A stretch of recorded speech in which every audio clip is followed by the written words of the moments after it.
Bizibina siwave baba, ugara savi kwenyu wairasa. Tora nguva yako uchizuma, wabva kure unozviziva. Nyangwe chimamalala chinozviziva. Tina bosi roitirila na nyale, makirodzi Dani na Chale. Bvunza Black Boy na Dr. Shinto, rangarira zinoirema. Unoruma tatoti wasvika, Timwari vane nyasha ndoda uzvizive. Pauchafara tanga namusiki, kutozviimba ndatozvirotswa. Busy Bee unofana kutenda, really hakuzi kuda kwako. Nyamunda unofana kuvonga, vanozvuvira dai watofa. Kunze kwaMwari umwe ndamushaya. Pane vanofara kunzwa yave mhere, zvanzi mwana wekwanyamunda agere. Asi gare gare zviroto zvepere, shoko randataura warinzwa here? Kana waribata iwe chidzikama, kuna Mwari wako iwe worurama. Paziko rehobho pawapiwa nashe, chiregedza kugara uri muzvipande.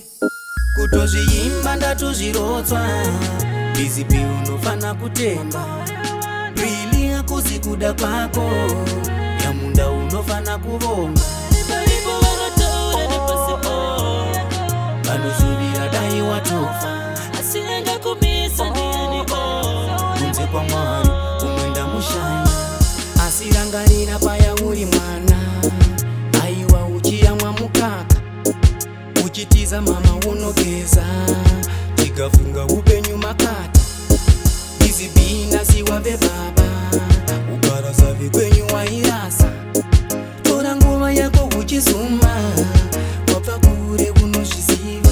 Nyangwe chimamalala chinozviziva. Tina bosi roitirila na nyale, makirodzi Dani na Chale. Bvunza Black Boy na Dr. Shinto, rangarira zinoirema.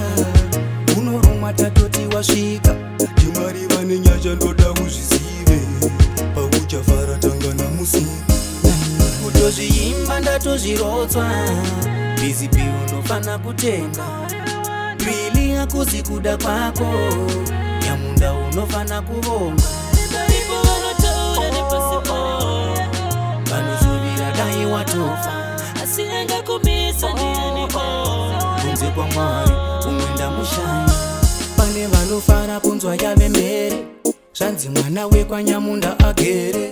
Asi gare gare zviroto zvepere, shoko randataura warinzwa here?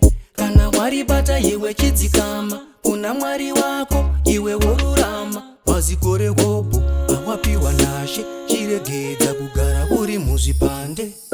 Kutozviimba ndatozvirotswa, Busy Bee unofana kutenda, really hakuzi kuda kwako.